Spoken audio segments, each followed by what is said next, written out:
Halo semuanya, pada video kali ini saya akan menjelaskan tentang proyek saya yang berjudul Super Casual Project menggunakan program Python. Pertama-tama, kenalkan nama saya Kobi Manesian, saya dari Pekmen, batch 10, mengambil kurs Analitik dan Data Science. Selanjutnya, outline yang akan kita bahas, yang pertama adalah latar belakang problem, tujuan pengerjaan proyek, alur program berflowchart, penjelasan code, hasil test case, kesimpulan, dan saran perbaikan.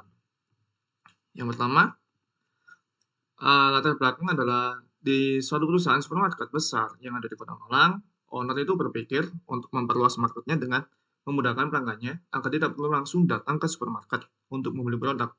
Maka owner ingin meningkatkan perusahaannya dengan cara membuat sistem kasir yang lebih modern dan nantinya customer dapat membeli barang tersebut dari jarak jauh. Baik itu ownernya ingin pelanggannya dapat memasukkan pesanan sendiri, jumlah pesanan, dan harga pesanan. Itu sebabnya owner ingin menyewa seorang programmer untuk membuat sistem yang namanya self-service. Agar keinginan tercapai, dari latar belakang problem ini, maka proyek ini dibuat untuk kebutuhan supermarket. Tujuan pengerjaan, yang pertama, membuat sistem kasir sederhana yang dapat melakukan inputan oleh user, nama pesanan, jumlah pesanan, dan harga pesanan. Lalu inputan pengecekan pesanan oleh user, menambahkan, mengganti, dan membatalkan pesanan.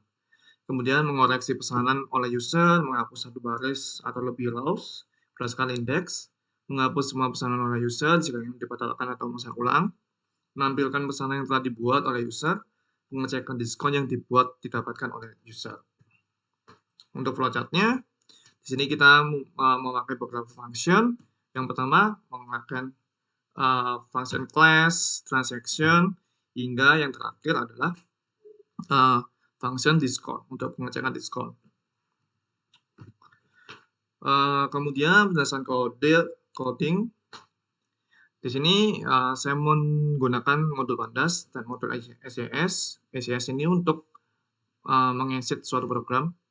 Kemudian yang pertama adalah memakai class transaction dengan function calculation. Di sini function calculation ini untuk menginput pesanan, jumlah pesanan, harga pesanan oleh customer. Selanjutnya ada namanya function reset dan delete rows, di mana function reset ini untuk menghapus semua pesanan dan memulai ulang suatu program. Kemudian delete rows ini menghapus satu baris rows di hasil pesanan yang sudah dibuat oleh customer. Kemudian ada yang namanya function checkout dan check discount. Checkout ini untuk mengecek sebuah pesanan oleh user apakah pesanannya sudah sesuai atau tidak. Kemudian mengecek diskon dengan melakukan pemesanan itu apakah customer itu mendapatkan diskon dari supermarket tersebut, dan diskonnya akan muncul dan menginformasikan ke customer atau user. Lalu ini adalah coding untuk memanggil semua function yang ada di class transaction. Selanjutnya adalah cara menjalankan program. Yang pertama, download semua file Python yang ada di GitHub, gunakan Jupyter Notebook atau semacamnya yang mendukung file. Jika menjalankan menggunakan modul, upload modul terlebih dahulu di Jupyter atau semacamnya, kemudian ketik import transaction, dan run program untuk menjalankan. Jika menjalankan menggunakan coding, Jupyter langsung run program. Oke, selanjutnya adalah hasil test case. Di sini kita akan mengimport modul yang telah dibuat, yaitu namanya transaction. Untuk definisi pertama, itu ada pilihan yes, no, nevertheless, dan cancel. Kita bisa lihat pilihan itu apa aja di cek pesanan ini. Nah, di sini user itu bisa menginput banyak produk atau pesanan sesuai keinginan. Kalau yang ini contohnya adalah menginput 2 pesanan. Kemudian, jika ingin menghapus, itu bisa berdasarkan indeks. Jadi dia menghapus indeks mana, ini ada indeksnya, yang di bagian mana sesuai keinginan. Selanjutnya adalah untuk new list. New list ini untuk menambahkan suatu produk atau barang sesuai keinginan. Contohnya, ini saya menambahkan 2 pesanan. Jadi ya, yang pertama itu indeksnya hanya 0, sekarang menjadi 3 indeks. atau 2, indeks kedua.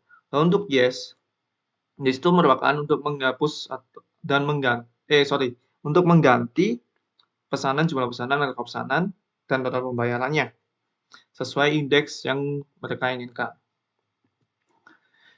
Kemudian untuk menghapus semua pesanan itu bisa berdasarkan indeksnya juga. Misal user itu ingin menghapus berapa pesanan sih? Ternyata ini contohnya adalah 2 pesanan. Maka input indeks yang paling tinggi terlebih dahulu.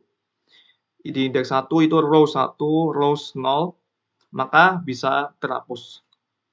Pengecekan diskon, customer bisa mengecek diskon, apakah dia akan mendapatkan diskon dengan hasil pembeliannya tadi.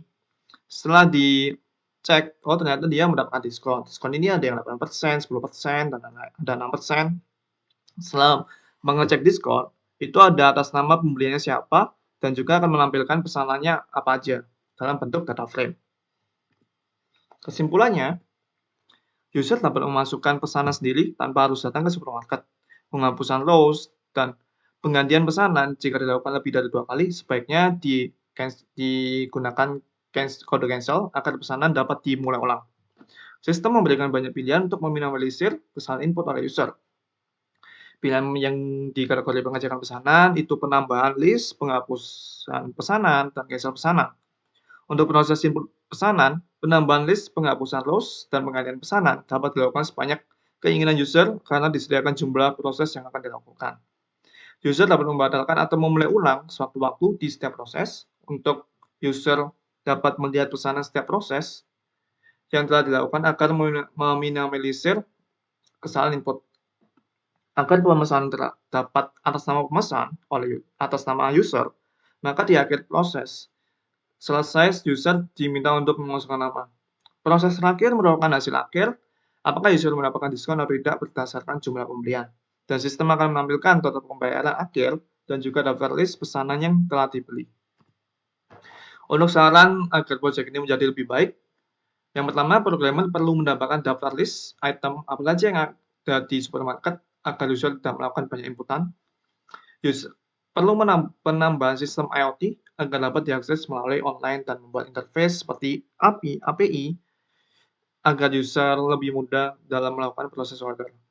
Perbaikan lainnya yang mungkin ditemukan setelah program digunakan oleh beberapa user. Oke, sekian video presentasi saya. Terima kasih atas tontonannya. Mohon maaf jika ada salah kata. Saya akhiri dan bye-bye.